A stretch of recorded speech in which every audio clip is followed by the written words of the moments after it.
இந்திய நாட்டில் எல்லா மாநிலங்களிலும் சாதி ஆணவ படுகொலைகள் நடந்தாலும் குறிப்பாக தமிழகத்தில் நடக்கிற சாதி ஆணவ படுகொலைகளுடைய எண்ணிக்கை நாளுக்கு நாள் அல்லது வருடத்திற்கு வருடம் அதிகரிச்சுட்டே இருக்கு அப்படிங்கிறது ரொம்ப துயரமான சம்பவமாக நம்ம பார்க்க முடியும். வழக்கு பதியப்படுது, வழக்கு பதிவறதுக்கே போராட்டங்கள் நடத்தப்பட்டு தான் வழக்கு பதிவு பண்ணது. ரொம்ப எளிமையாலாம் வழக்கு பதிவு பண்ணிடல. இந்த செக்ஷன்ஸ்ல போடணும் அப்படிங்கிறது உட்பட பல்வேறு இயக்கங்கள், குறிப்பாக தீண்டாமை முன்னணி உட்பட்ட பல்வேறு இயக்கங்கள் போராட்டங்களை நடத்தினா நமக்கு இந்த வழக்குகள் இப்படி இந்த செக்ஷன்ஸ்ல போடணும், குறிப்பாக SC ST வன்கொடுமை தடுப்பு சட்டத்தில் போடணும், அதில் என்ன பிரிவில் போடணும் அப்படிங்கிறது எல்லாமே நாம வலியுறுத்தி அதுக்கப்புறம் போராட்டங்களுக்கு பிறகுதான் நடந்தது. நமக்கு பதிவு பண்ணியாச்சு. நான் அண்மையில கூட வேற ஒரு சாதி ஆணவ படுகொலையினால தன்னுடைய கணவரை இழந்த இன்னொரு விக்டிம் கிட்ட பேசுறேன். அவங்க இருக்காங்க. இன்னும் அவங்க கிட்ட பேசும்போது, ஒருவேளை இந்த கல்யாணம் நான் பண்ணலன்னா என்னுடைய கணவர் உயிரோட இருந்திருப்பாரோ அப்படின்னு எனக்கு இன்னும் ஒரு குற்ற உணர்வு எனக்குள்ள இருந்துகிட்டே இருக்குன்னு அவங்க சொல்றாங்க. இதுக்கு யார் பதில் சொல்வாங்க?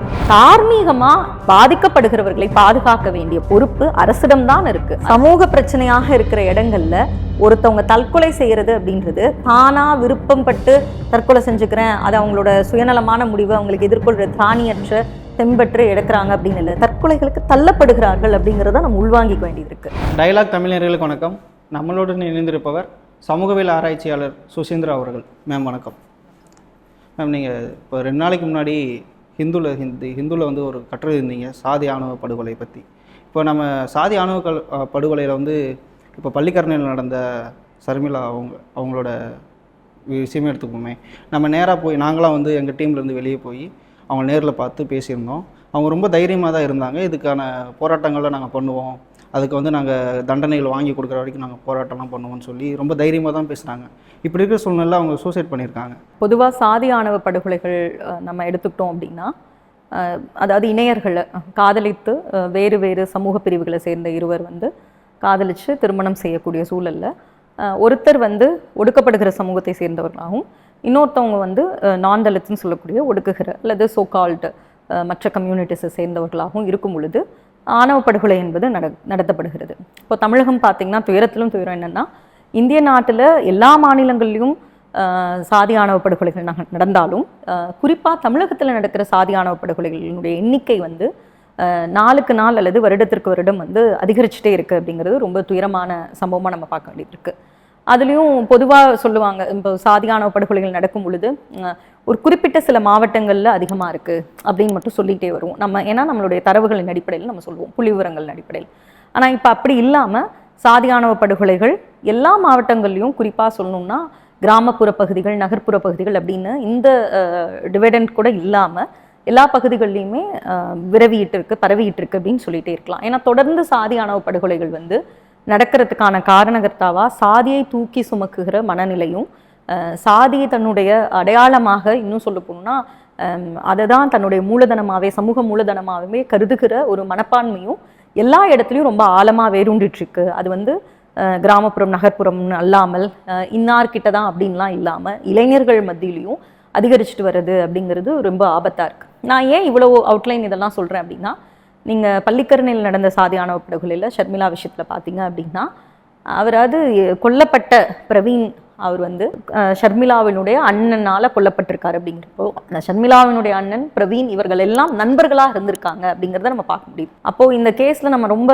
டீட்டெயில்டாக போனோம் அப்படின்னா, நண்பர்களாக இருக்கலாம், ஒரே வீட்டில் நீங்கள் சாப்பிட்லாம், தூங்கலாம், ஒரே இடத்துல வளரலாம், எப்படி வேணாலும் நீங்கள் இருக்கலாம். ஆனால் என்னுடைய மனதளவில் நீ வேற நான் வேற அப்படிங்கிறத நான் ஆழமாக பதிவு பண்ணிகிட்டே தான் இருக்கேன் அப்படிங்கிறது நமக்கு இந்த ஒரு சம்பவம் வெளிப்படையாக காட்டியிருக்கு. அப்போ சாதி என்னவா செயல்படுகிறது, எல்லார் மனநிலையிலையும் சாதி என்னவா ஊடுருவி இருக்கு அப்படிங்கிறதையும் நம்ம கேள்வி எழுப்ப வேண்டிய ஒரு சம்பவமாக நம்ம இதை பார்க்குறோம். இப்போ இந்த படுகொலை நடக்குது, நான் அதை பற்றி விவரிக்க வேண்டிய அவசியம் இருக்காதுன்னு நினைக்கிறேன். ஏன்னா பரவலாக தமிழ்நாட்டில் பிரவீன் ஷர்மிளா இந்த கேஸ் சம்மந்தமாக எல்லா ஊடகங்கள்லையும் எல்லா தளங்களையும் பேசப்பட்டிருக்கு, ரொம்ப ஆழமாக விவாதிக்கப்பட்டுட்டும் இருக்குது. அப்படின்னு கொல்லப்படுறாரு பிரவீன், கொல்லப்படுறாரு. யார்? காதலித்து கல்யாணம் பண்ண தன்னுடைய மனைவியான ஷர்மிளாவுடைய அண்ணனாலே கொல்லப்படுறாரு. வழக்கு பதியப்படுது, வழக்கு பதிவறதுக்கே போராட்டங்கள் நடத்தப்பட்டு தான் வழக்கு பதிவு பண்ணது. ரொம்ப எளிமையாலாம் வழக்கு பதிவு பண்ணிடல.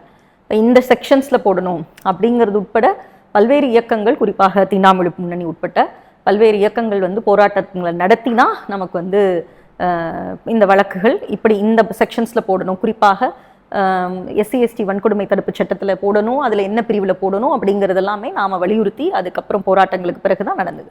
இப்போ நடந்தது, நமக்கு பதிவு பண்ணியாச்சு. இதற்கு பிறகு இப்போ யார் நமக்கு முதல் பாதிக்கப்பட்டவர் யார் அப்படின்னா, தன்னுடைய இணையரை தான் ஆசையாக காதலிச்சு கல்யாணம் பண்ண, யார் கூட தன்னுடைய எதிர்காலம் நிர்மாணிக்கப்பட்டிருக்குன்னு தான் சுய சாய்ஸ்ன்னு சொல்லுவோம் இல்லையா, சுய விருப்பத்தின் அடிப்படையில் தேர்வு செய்து திருமணம் செய்த இணையரை பறிகொடுத்த ஷர்மிளா தான் முதல் வகைப்பட்ட விக்டிம் அப்படின்னு நம்ம சொல்லுவோம், பாதிக்கப்பட்டவர். ஏன்னா நேரடியான பாதிப்பு அவர் எதிர்கொண்டிருக்கார்.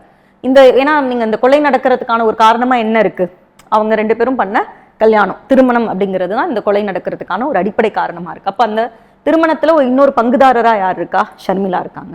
அப்போது நேரடியான முதல் வகைப்பட்ட பாதிப்பு அவங்களுக்கு தான் நடக்குது. அப்போது ஷர்மிளா பாதிப்படைதல் நிலையில் நேரடியாக எங்கே இருக்காங்க அப்படின்னா, முதல்ல கொலை நடந்த உடனேயே, தன்னுடைய அண்ணனால் தன்னுடைய கணவர் கொலை செய்யப்பட்ட உடனேயே, முதல்ல பாதிப்படைஞ்ச உடனே இதை தான் நம்ம பிரைமரி விக்டிமைசேஷன் அப்படின்னு சொல்லுவோம். முதல் நிலை பாதிப்பு அங்கே துவங்கிடுது. ஏன்னா ஒரு குற்றம் இழைத்தவர், அவர் அஃபெண்டர்னு நம்ம சொல்கிறோம், குற்றத்தினால் பாதிக்கப்படுறவர், நேரடியாக பாதிக்கப்படுறவர், அவர் விக்டிம்னு நம்ம சொல்கிறோம். இப்போ இந்த முதல் நிலைப்பட்ட பாதிப்படைதல் நிலை அப்படின்னு சொல்கிறது அங்கே துவங்குறது. அதை தான் நம்ம குற்றம் இழைத்தவருக்கும் குற்றத்தினால் பாதிக்கப்பட்டவருக்கும் நடக்கிறது. ஸோ இவங்க பாதிக்கப்படுறாங்க. இப்போ பாதிக்கப்படுறது எப்படி பாதிக்கப்படுறாங்க, என்னென்ன வகைகளில் பாதிக்கப்படுறாங்க அப்படின்னு இருக்கு. தான் திருமணம் செய்கிறது அப்படிங்கிறது தன்னுடைய விருப்பம் இல்லையா.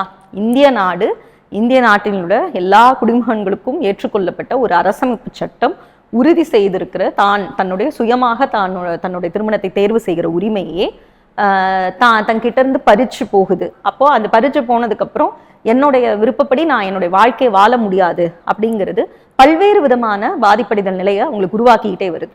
அப்போ அவங்க தேர்வு செய்த திருமண வாழ்க்கையை பற்றின ஒரு கவலை. இப்போ இறந்துடுறார் கணவர். இறந்ததுக்கப்புறம் அவருடைய இழப்பை ஈடு செய்ய முடியாத உளவியல் ரீதியான சிக்கல்கள் அவங்களுக்கு ஏற்பட ஆரம்பிக்குது. அப்போ அவங்கள பாதுகாக்க வேண்டிய பொறுப்பு யாருக்கு இருக்குது அப்படிங்கிறது அடுத்த கட்டத்தை நோக்கி நகருது.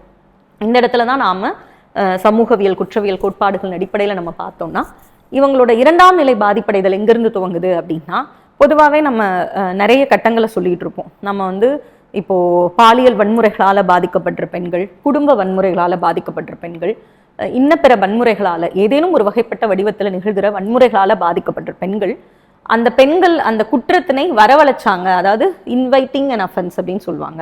நாம் இந்த குற்றத்திற்கு காரணகர்த்தாக நாங்கள் தான் இருந்தோம், என்னால் தான் அந்த குற்றம் நடந்ததுன்னு அந்த பெண்களை நம்ப வைக்கிறது, அல்லது நம்ப வைக்கிறதுக்கு அல்லாமல் அந்த பெண்ணின் மீதே பழி சுமத்துவது, அவர்களை சுற்றிய காரணங்களை உருவாக்குவது அப்படிங்கிறது தான் 2ஆம் நிலை பாதிப்படைதல் அப்படின்னு சொல்லுவோம். சமூகம் அந்த பெண்ணை, பாதிக்கப்பட்ட நபரை, குறிப்பாக அவங்க பெண்ணாக இருக்கும் பொழுது, ஒடுக்கப்படுகிற பாலினமாக இருக்கும் பொழுது, அவர்களை மீண்டும் மீண்டும் அந்த பாதிப்பிலிருந்து வெளிவராமல் காரணங்களை அவர்கள் மீதே அடுக்கிட்டு போகிறது தான் 2ஆம் நிலை பாதிப்படைதல்னு சொல்லுவோம். இப்போ ஷர்மிளா இது 2ஐயுமே எதிர்கொள்கிறாங்க.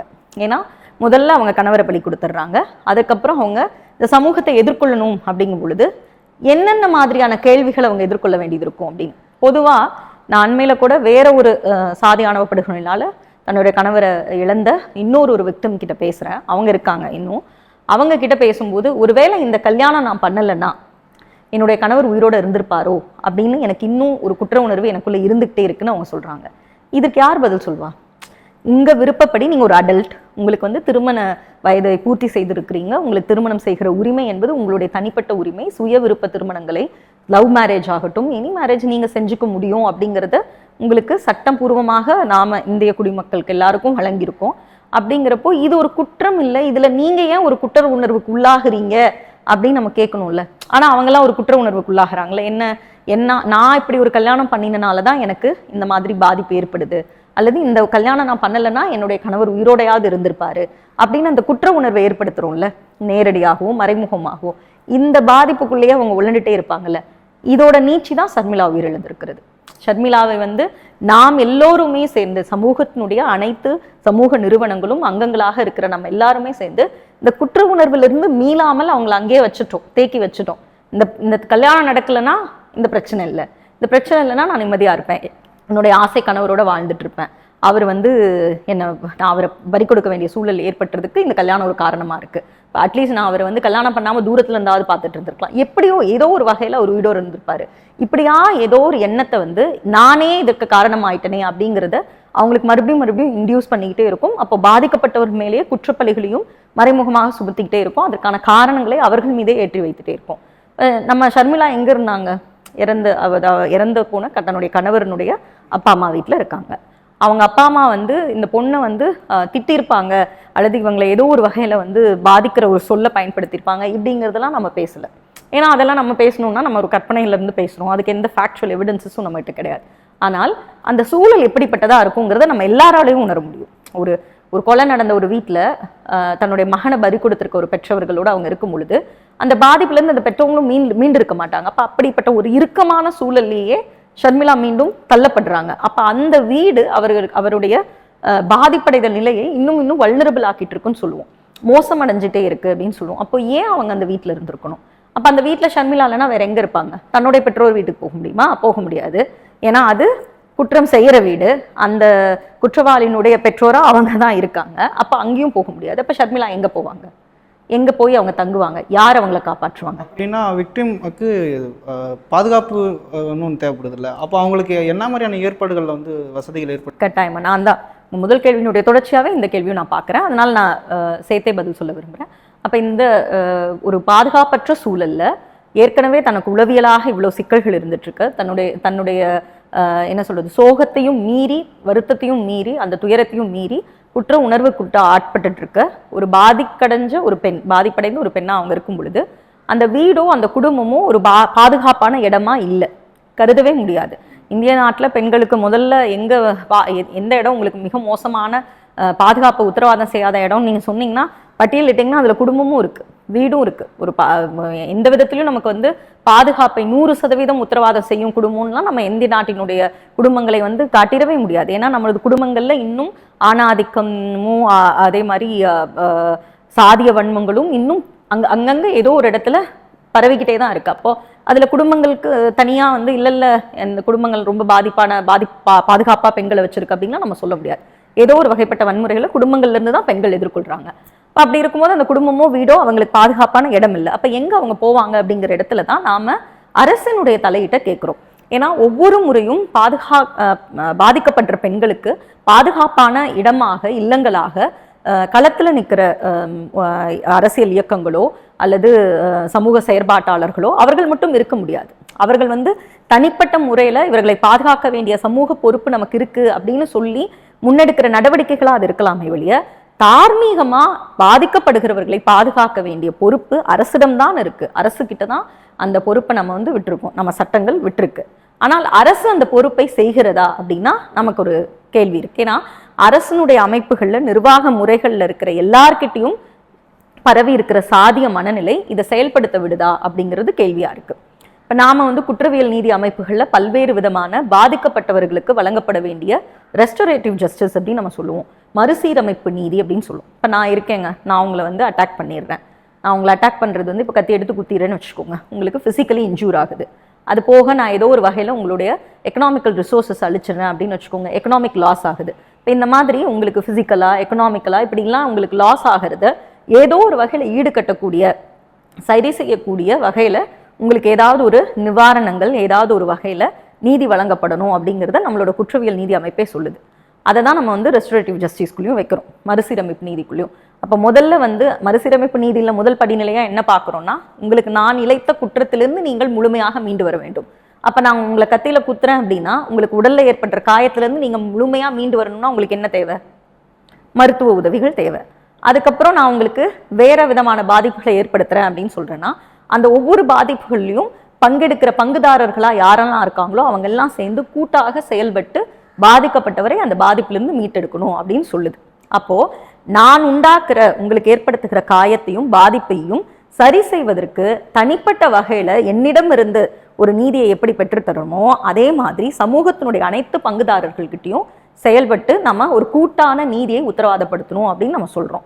இது எல்லா குற்றங்களுக்கும் பொருந்தும். அதுலேயும் ஹீனியஸ் கிரைம்ஸ்னு சொல்லக்கூடிய மிக கொடூரமாக அதிகப்படியான பாதிப்புகளை, விளைவுகளை ஏற்படுத்துகிற குற்றங்களுக்கு இது ரொம்ப முக்கியமாக பொருந்தும்.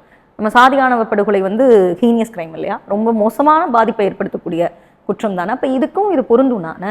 அப்போ நாம் சொல்லக்கூடிய இந்த மறுசீரமைப்பு நீதியை பற்றி எங்கே பேசுகிறோம், எந்த அளவில் பேசுகிறோம், எவ்வளோ ஆழமாக பேசியிருக்கோம் அப்படிங்கிறது நான் இங்கே எல்லாரும் முன்னாடியும் வைக்கிற ஒரு கேள்வியாக இருக்குது. அதனால தான் நம்ம அதில் தலையிடணும் அப்படின்னு சொல்கிறோம். இறந்ததுக்கப்புறம் நம்ம வந்து பெரும்பாலும் நம்ம என்ன சொல்கிறோம்னா, அவர்களுக்கான நீதியை வந்து சட்டப்பூர்வமாக வாங்கி கொடுக்குறோம், ரைட், நிவாரணங்கள் வாங்கி கொடுக்குறோம். அதன் மூலிமா பாதிக்கப்பட்டவங்களோட வாழ்க்கை கொஞ்சமாவது மேம்படுறதுக்கு ஏதோ ஒரு வகையான உதவி இருக்கு. ஆனால் இன்னொரு புறம் இந்த உளவியல் சிக்கல்கள் தீர்ப்பதற்கான, சரி செய்வதற்கான முகமைகள் என்ன இருக்கு அப்படிங்கிறத நான் ஒரு கேள்வியா கேட்கிறேன். அப்ப அதை கவுன்சிலிங் கொடுக்கணும் அப்படிங்கிறது நமக்கு வழிகாட்டலாம் இருக்குங்க. சாதி ஆணவ படுகொலைக்கு ஸ்டால்வார்ட் ஜட்ஜ்மெண்ட் சொல்லக்கூடிய சக்தி வாகினி வழக்குல உச்சநீதிமன்றத்துல இருந்து வழிகாட்டி இருக்க வழிகாட்டல்ல என்னென்ன பண்ணணுங்கிறத ரொம்ப அங்குலமா நமக்கு கைட்லைன்ஸ் கொடுத்துருக்காங்க. ஆனால் இதை மாநில அரசுகள் செயல்படுத்தி இருக்கா? மத்திய அரசு கிட்ட இருந்து அப்படி செயல்படுத்துவதற்கான அழுத்தம் உருவாகி கைட்லைன்ஸஸ் ப்ராப்பரா போயிருக்கா அப்படின்னா திருப்பி அங்க ஒரு வெற்றிடம் தான் இருக்கு. அப்போ பாதிக்கப்பட்டவங்களை பாதுகாக்கிற பொறுப்பு அரசனுடையதுன்னு நான் சொல்லிட்டேன். குற்றவியல் நீதி அமைப்புல வழிகாட்டி இருக்காங்கன்னு நான் சொல்லிட்டேன். என்ன வழிங்கிறது நம்ம அடுத்தும் பேசுவோம். இதையெல்லாம் செயல்படுத்துகிற இடத்துல இருக்க அரசு ஏன் செயல்படுத்தாம இருக்கு? சர்மிளாவோட மரணத்துக்கு வந்து அரசு ஒரு காரணம் அப்படின்னு நினைச்சுக்கலாமா? நான் தான் சொல்றேன், நம்ம எல்லாருமே காரணம்னு சொல்லிட்டேனே.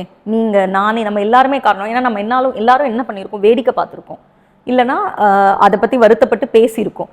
ஆனால் யார் செயலாற்றி இருக்கோம்? ஒரு மரணத்தை தடுப்பதற்கான செயலாற்றுவதில் நம்ம என்ன பங்களிப்பு செலுத்தியிருக்கோம் அப்படிங்கிறதா என்னோட கேள்வி. இதுலயே நீங்க பதில புரிஞ்சுக்கலாம். நான் ஷர்மிளா வந்து அந்த வீட்டுக்குள்ள பாதுகாப்பற்ற ஒரு சூழல்ல தான் இருக்க முடியும் அப்படிங்கிறத கணிக்கக்கூடிய என்னால அவங்களுக்கு பாதுகாப்பான இடத்தை உத்தரவாதம் செய்யணும் அப்படின்னு ஏன் தோணல? அப்ப பாதுகாப்பான இடத்தை உத்தரவாதம் செய்வதற்கான நடவடிக்கைகளா என்ன எடுத்திருக்கோம்? அதுதான் கேள்வி கேட்கிறேன். உங்களோட மரணத்துக்கு முன்னாடி அந்த பிரவீன் அவர் வெட்டி சாய்க்கப்படும் போது கூட போலீஸ்காரங்க யாருமே வந்து, காவல்துறை அதிகாரிகள் யாருமே வந்து பெருசாக கண்டுக்கல அப்படின்னு சொல்லி தான் குற்றச்சாட்டுகள் வைக்கப்பட்டுச்சு. அதுதான் நான் சொல்றேனே, நீங்க காவல்துறை அதிகாரிகளை மட்டும் ஏன் சொல்றீங்க? நீங்க எல்லா இடங்கள்லையுமே, நான் அரசனுடைய நிர்வாக அமைப்புகள் நான் சொன்னது அதுதான், எல்லா இடத்துலையுமே சாதிய மனநிலையுடன் கூடிய அதிகாரத்துவ பொருந்திய ஆட்கள் இருக்க தான் செய்கிறாங்க. அப்போ சாதி எல்லா இடத்துலையும் தானே வேலை செய்யுது. இப்போ சாதி நமக்கு நீக்கமர எல்லா இடத்துலையும் வேலை செய்யுது அப்படிங்கிறப்போ ஆட்டோமேட்டிக்காக என்ன ஆகும்? நீங்கள் என்னால் எப்படி நான் இந்த சமூகத்தை புரிஞ்சிருக்கணும், என்னால் எப்படி இந்த சமூகமயமாக்கல்ல சாதியை எவ்வளோ தூரம் தள்ளி வச்சு பார்க்கணும், அல்லது சாதி எவ்வளோ தூரம் சுமந்துட்டு பார்க்கணும்னு நான் உருவாயிருக்கணும். அப்படி தானே நான் மற்ற விஷயங்களையும் அணுகுவேன். இப்போ எனக்குள்ள புறையோடு போயிருக்கிற அந்த மனநிலை தானே நான் பார்க்குற வேலையாகட்டும், பொறுப்புகளாகட்டும், நான் செய்ய வேண்டிய கடமை ஆகட்டும், இது எல்லாத்துலேயும் ரிஃப்ளெக்ட் ஆகுது, பிரதிபலிச்சுக்கிட்டே இருக்கு. இப்போ எனக்கு ஏற்கனவே ஒரு டிசைன் பண்ணப்பட்ட இன்டியூஸ் ஆகிருக்கிற ஒரு மனநிலை, சாதிய மனநிலையில் இருந்துட்டு இருக்கும்போது நான் எப்படி ரொம்ப பர்ஃபெக்டாக சரியாக நேர்மையாக என்னுடைய பொறுப்புகளை செய்வேன் நீங்கள் எதிர்பார்க்குறீங்க? ஸோ நான் என்ன சொல்ல வரேன்னா, பாதுகாக்க வேண்டிய இடங்கள் நம்ம பேசிருக்கும் போது நீங்கள் சொன்னீங்க அப்போ அரசு தவற விட்டுருக்கா அப்படின்னு சொல்லலாம். இருக்கலாம், நிச்சயமாக இருக்குது அப்படின்னு நான் சொல்ல வரல. ஆனால் இருக்கலாம் அப்படிங்கிறது என்னோட பதிலாக இருக்குது. எப்படி இருக்கலாம்னு நீங்கள் சொல்கிறீங்க அப்படின்னா, நான் தான் சொல்கிறேனே, பாதிக்கப்பட்ட ஒரு நபர் வந்து மறுபடியும் ஒரு பாதுகாப்பற்ற சூழலில் இருக்கக்கூடாதுங்கிறப்போ ஸ்டேக் ஹோல்டர்ஸாக இருக்கிற நாம வழக்கு பதிகிறோம். எங்கே பதிகிறோம்? காவல்துறையில் பதிகிறோம், காவல் நிலையத்தில் பதிகிறோம். வழக்கு பதிஞ்சிட்டு எங்கே எடுத்துகிட்டு போகிறாங்க? அடுத்து கோர்ட்டுக்கு எடுத்துகிட்டு போவாங்க. அங்கங்கே நீதி விசாரணைகள் துவங்க ஆரம்பிக்குது, இன்வெஸ்டிகேஷன்ஸு. நீங்கள் வழக்கு பதிவு பண்ணதுக்கு அப்புறம் வந்து இந்த வழக்குனால இவங்க பாதிக்கப்பட்டிருக்காங்க, இவங்களுக்கு இந்த சூழல் வந்து ஒரு பாதுகாப்பற்ற சூழலாக இருக்கலாம், அதனால இவர்களை வேற ஒரு பாதுகாப்பான இடத்துல வைக்கணுங்கிறத முதல்ல எங்கேருந்து ஆரம்பிச்சிருக்குன்னா வழக்க பதிஞ்ச இடத்துல இருந்து ஆரம்பிச்சிருக்கணும். அப்போ போலீஸ் ஸ்டேஷன்ஸ்ல இருந்து அந்த ப்ராசஸை ஸ்டார்ட் பண்ணியிருக்கணும் நம்மன்னு சொல்கிறோம். எங்கேயுமே அந்த ப்ராசஸ் நடத்தப்படல அப்படிங்கிறது தான் என்னோட கேள்வியாக இருக்குது. நான் என்னோட கட்டுரையில் கூட குறிப்பிட்டிருப்பேன் ஒன் ஸ்டாப் சென்டர்ஸ் சொல்லிட்டு. பொதுவாக இந்த ஒன் ஸ்டாப் சென்டரோட கான்செப்ட் என்ன அப்படின்னா, 2013 நம்ம எல்லாருக்கும் தெரியும், நிர்பயா வழக்குக்கு பிறகு இந்திய நாட்டில் மறுபடியும் பெண்கள் இந்த மாதிரி ஒரு பாதுகாப்பற்ற சூழல் இருக்கும் பொழுது அவர்களுக்கு தற்காலிக பாதுகாப்பு இடங்களாக ஒரு ஹோம்ஸ் மாதிரி உருவாக்கணும் அப்படின்னு சொல்லும் பொழுது தான், அல்லது பாதிப்புக்கு பின்னாடி இம்மீடியட்டா மறுபடியும் அவங்க திரும்பவும் அந்த பாதுகாப்பற்ற சூழலுக்குள்ளேயே இருக்காம ஒரு பாதுகாப்பான இடத்துக்கு அவங்க நகரணும்னு யோசிக்கும் போது இது ஒரு சாய்ஸா இருக்கணும்னு சொல்லிட்டு தான் ஒன்றிய அரசாங்கத்தினால உருவாக்கப்படுற, ஒன்றிய அரசாங்கத்தினுடைய மகளிர் மற்றும் குழந்தைகள் மேம்பாட்டுத்துறை இவங்கெல்லாம் இணைஞ்சு உருவாக்குற ஒரு அமைப்பாக ஒன் ஸ்டாப் சென்டர்ஸ் அப்படின்னு இருக்கு. இதோடைய கைட்லைன்ஸே எப்படின்னா, எவ்ரி டிஸ்ட்ரிக்ட், அதாவது இந்திய நாட்டில் இருக்க எல்லா மாநிலங்களையும் யூனியன் பிரதேசங்கள்லையும் ஒவ்வொரு மாவட்டங்களையும் கட்டாயமாக ஒரு சென்டர் இயங்கணும் அப்படின்னு சொல்லியிருக்கோம். இதில் நாம சொல்ற பாலியல் வன்கொடுமைகளால் பாதிக்கப்பட்ட பெண்கள், குடும்ப வன்முறைகளால் பாதிக்கப்பட்ட பெண்கள், இன்னும் அதோட கைட்லைன்ஸ்லேயே தெளிவாக இருக்கும், மற்ற ஜெண்டர் பேஸ்டு வயலன்ஸ்னு சொல்லக்கூடிய பாலின அடிப்படையில் எந்த வகைப்பட்ட வன்கொடுமைகளால் அவங்க பாதிக்கப்பட்டிருந்தாலும் அவர்களுக்கு இந்த ஒன் ஸ்டாப் சென்டருங்கிறது ஒரு தற்காலிக ஷெல்டர் ஹோம்ஸாக செயல்படணும் அப்படிங்கிறது ஏற்கனவே இருக்கு. அதன் அடிப்படையில் இந்திய நாட்டில் ஏற்கனவே 700க்கும் மேற்பட்ட மையங்கள் செயல்பட்டு இருக்கு. இதில் தமிழ்நாட்டில் எல்லா மாவட்டங்களையும் அமைச்சிருக்காங்க, அதில் சென்னையில் மட்டும் 2 இடத்துல இருக்கு, செயல்பட்டு இருக்கு. இப்போ இந்த மையங்கள்ல இந்த மையங்களோட வேலை என்னவா இருந்திருக்கணும்? இப்படி ஒரு பாதிப்பு நடக்குது, ஒரு பிரச்சனை நடக்குது, சென்னையில் வந்து ஏற்கனவே ஏகப்பட்ட பாலினம் சார்ந்த வன்கொடுமைகள், ஜெண்டர் பேஸ்டு வயலன்ஸுங்கிறது நிறைய நடந்துக்கிட்டே இருக்குது. அது வந்து உங்களுக்கு தெரியும், ரயில்வே ஸ்டேஷனில் கொள்றதுலேருந்து, கழுத்தறுக்கிறதுலேருந்து, ஆசிட் அடிக்கிறதுலேருந்து எல்லா வகைப்பட்ட பிரச்சனைகளும் நமக்கு சென்னையில் நடந்துருக்கு. அப்போ இப்படி ஒவ்வொரு பிரச்சனைகள் நடக்கும்போதும் இந்த மாதிரியான மையங்கள் இருக்குது, நமக்கு பாதுகாப்பாக வழங்கும்.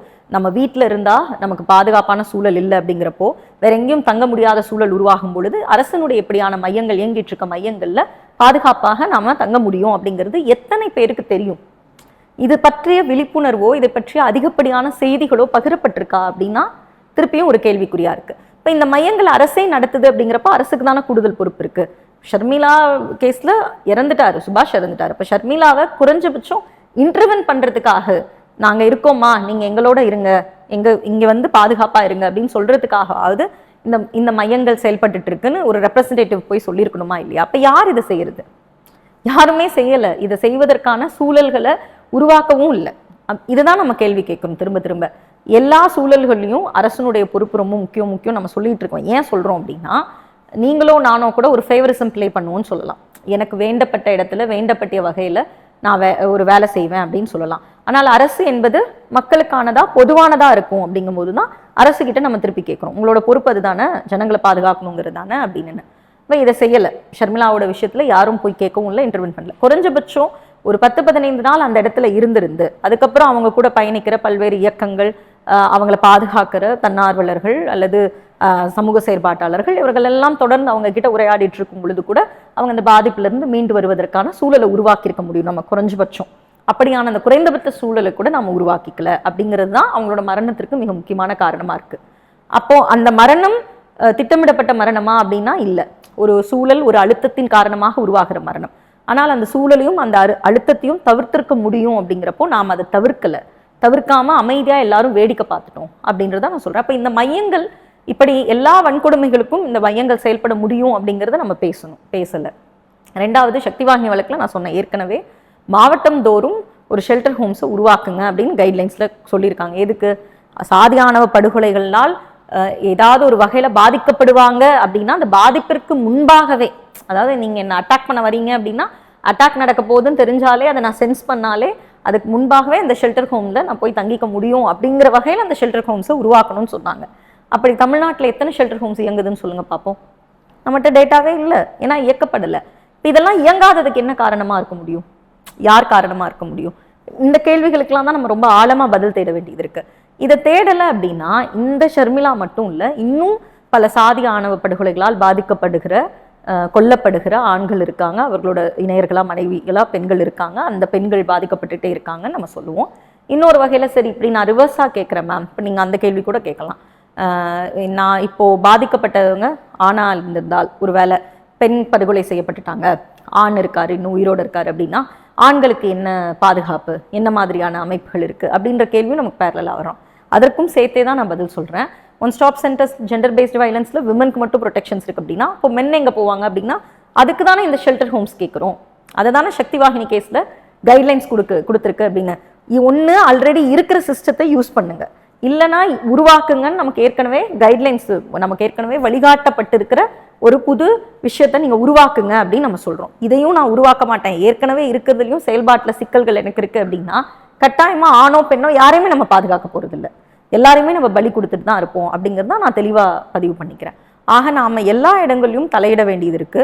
அது தலையீடு எப்படி இருக்கணும் அப்படின்னா நம்ம கருத்தியல் ரீதியாக, ஏன்னா சாதியத்திற்கு எதிரான போராட்டம் என்பது கருத்தியல் ரீதியாக நம்ம நடத்தப்பட வேண்டியது, களத்திலையும் நடத்தப்பட வேண்டியது. இதையெல்லாம் தாண்டி இந்த சட்டத்துல, இந்த குற்றவியல் அமைப்பு முறைகள்ல என்ன மாதிரியான ஏற்கனவே வழிகாட்டல்கள் இருக்கு, அந்த வழிகாட்டல்களை எப்படி இன்டர்பிரட் பண்றோம் அப்படிங்கிறத, நாம் எப்படி அதை உள்வாங்கி கொண்டு அதுல தலையீடு செய்து அதன் மூலமாக பாதிக்கப்படுபவர்களுக்கு பாதுகாப்பை எப்படி உறுதி செய்யறோம் அப்படிங்கிறது காலத்தினே உடனடியாக நம்ம செய்ய வேண்டிய ஒரு நடவடிக்கையாக நான் பார்க்குறேன் அப்படிங்கிறது தான். இப்போ வந்து ஷர்மிளா அவர்கள் வந்து தற்கொலை பண்ணிக்கிட்டாங்க, ஆனால் இது வந்து சமூக பிரச்சனையாக பார்க்க முடியுமா, இல்லை அவங்களோட பலவீனமாக தானே இதை பார்க்க முடியும்? ஏன்னா இப்போ சாதி விட்டு சாதி கல்யாணம் பண்ணிட்டாங்க, ஆணவ படுகொலை விட்டாங்க, அதை எதிர்த்து அவங்கள வந்து போராடி அவங்களுக்கான தேவை நீதி அவங்க வாங்கியிருக்கிறது தானே நியாயமான ஒரு விஷயமா இருந்திருக்கும். பட் இது அவங்களோட பலவீனமாக தானே பார்க்க முடியும். கட்டாயம் நீங்கள் ஷர்மிளா கேஸ் மட்டும் இல்லை, எல்லாத்துலேயுமே அனிதா தற்கொலை பண்ணப்போ நீட்டு விவகாரத்தில் போராட முடியலை, தற்கொலை பண்ணிடுறாங்க. தற்கொலை எப்படி தீர்வாக முடியும்?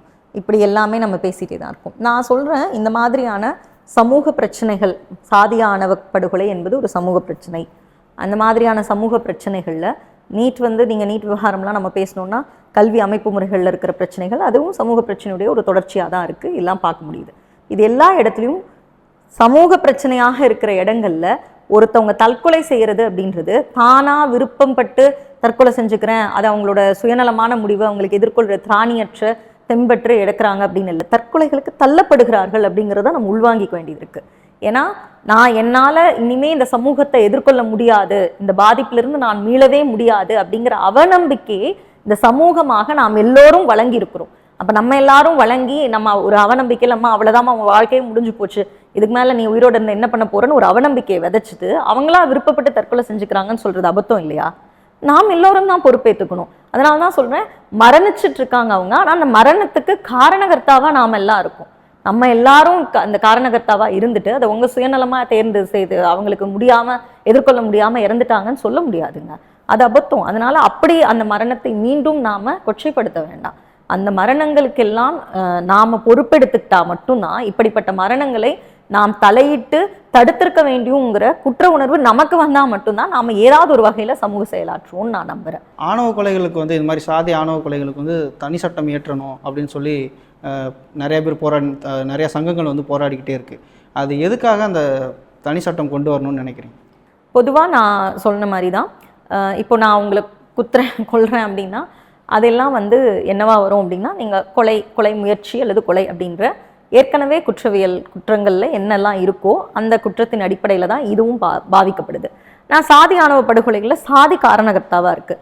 இப்போ நான் சொல்கிறேன்ல, நான் ஒரு குற்றம் அப்படின்னா நம்ம தியரிட்டிக்கலாக பேசுகிறோம் அப்படின்னா, கோட்பாட்டின் அடிப்படையில் பேசுகிறோம் அப்படின்னா, நான் உங்களை ஒரு பாதிப்புக்கு தள்ளுறேன் அப்படிங்கிறது நான் சொல்லேன். ஏற்கனவே ஃபிசிக்கலி, மென்டலி, அதே மாதிரி செக்ஷுவலி, ஃபினான்ஷியலி ஏதோ ஒரு வகையில் உங்களை அப்யூஸ் பண்ணி உங்கள் மேலே ஒரு தாக்குதலை நடத்தி உங்களுக்கு ஒரு இழப்பை ஏற்படுத்தியிருக்கேன் அப்படிங்கும்போது தான் நீங்கள் ஒரு குற்றவாளி ஆகிறீங்க. இப்போ இதற்கு நான் என்ன விஷயத்தை கையாளுறணும்? கத்தி எடுத்து அடிக்கிறேன்னு கத்தி ஒரு கருவி, கையால் அடிக்கிறேன்னா நான் என்னுடைய உடலை வச்சு உங்களை தாக்குறேன் அப்படின்றது.